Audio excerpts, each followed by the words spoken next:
guys. In March of this year, I posted a video about knowledge and collaboration and truth.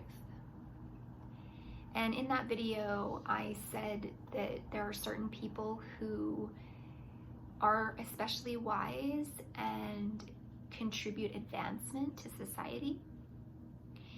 And off the top of my head, I rattled some names, some people. And in my horror, upon reviewing the video after I posted it, I realized that all the people I listed were white males. And I then made a comment about that. And I got into a little bit of a dialogue with a viewer who said, "You don't need to feel bad about that."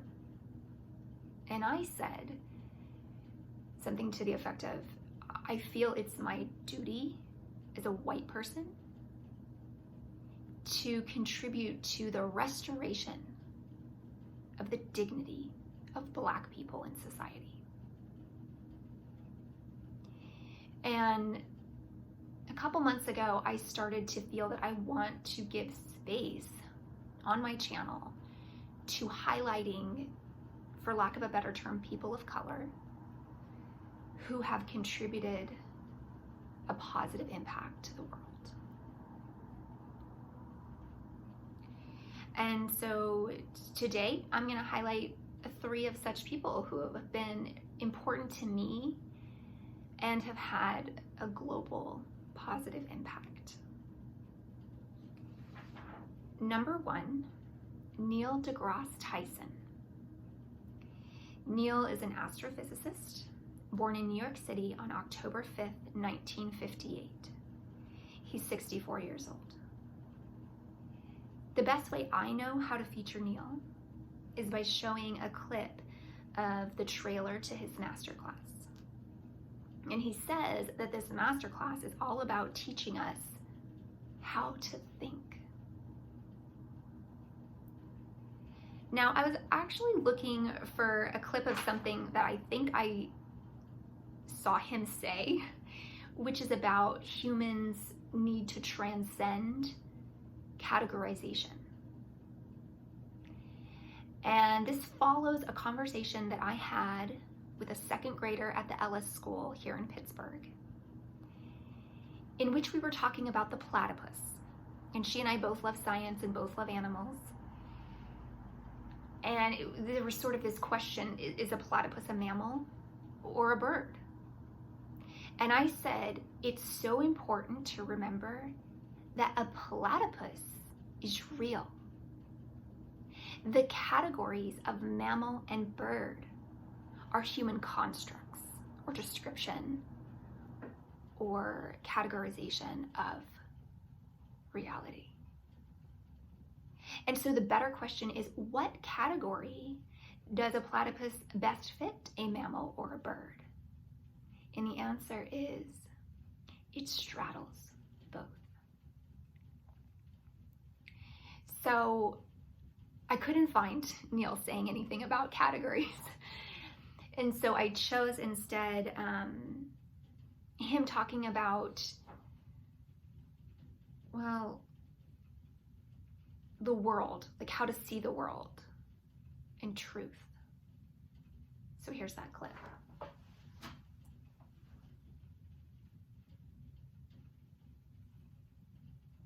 What I'm going to do this masterclass is teach you how to think. The goal here is to train your mind how to see the world differently, how to question what others say. I've come to realize that there are 3 categories of truth: personal truth, political truths, and the objective truths that shape our understanding of the universe. The interesting thing about an objective truth is that it's true no matter what. Imagine that. By the time we're done. Imagine that. Person 2, Sandra Cisneros. Sandra is a fiction writer born in Chicago on December 20th, 1954. She's 68 years old. I know Sandra from her book, one of my favorites, The House on Mango Street, which I believe I found sometime in my early teens and was actually published in 1983, the year of my birth. And I think I found it at the library just perusing. And so I'll show you a clip of Sandra talking about this book, and then I'll read a portion of it.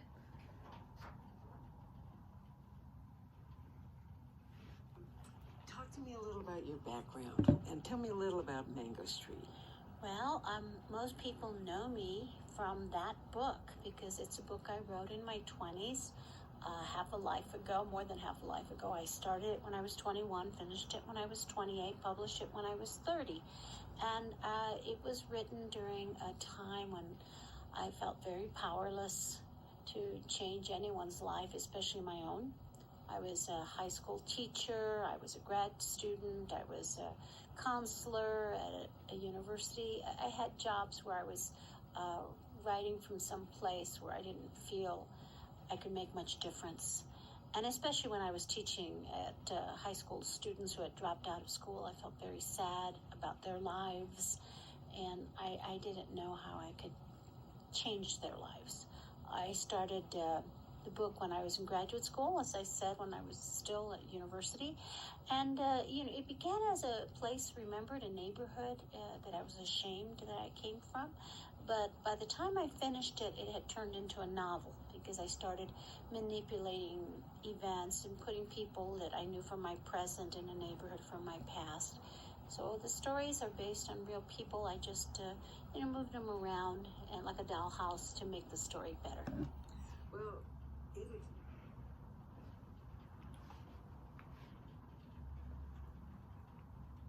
My name. In English, my name means hope. In Spanish, it means too many letters.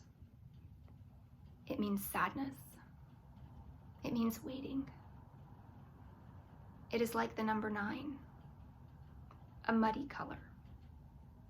It is the Mexican records my father plays on Sunday mornings when he is shaving. Songs like Sobbing. It was my great-grandmother's name, and now it is mine. She was a horsewoman too, born like me in the Chinese Year of the Horse, which is supposed to be bad luck if you're born female. But I think this is a Chinese lie, because the Chinese, like the Mexicans, don't like their women strong.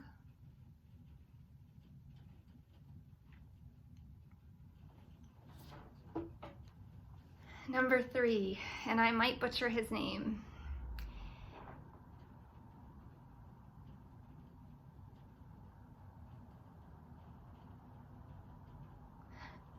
Israel, Kama, Kavivole. Kama Kavivole. I'm sorry. Was a singer and a humanitarian. Born in Honolulu, Hawaii on May 20th, 1959. And he died on June 26, 1997 in Honolulu as well, at the age of 38. I know Israel best from his rendition of Somewhere Over the Rainbow. And we're gonna go out with a snippet of a documentary of his life set to him singing that song, which my dad used to sing to me when I was a little girl.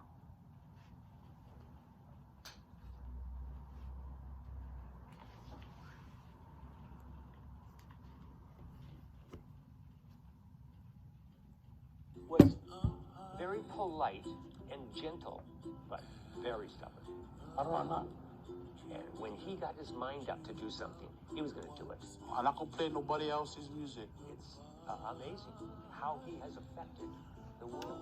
Hawaiian music is my root, bro.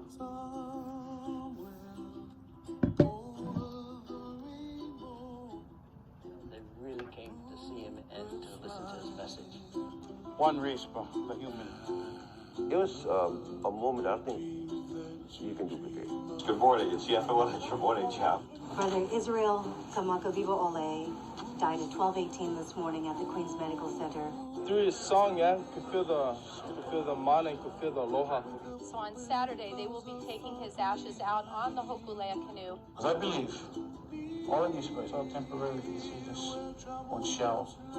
Because we Hawaiian, we live in both worlds. I don't know if you can relate to this. We live on both sides.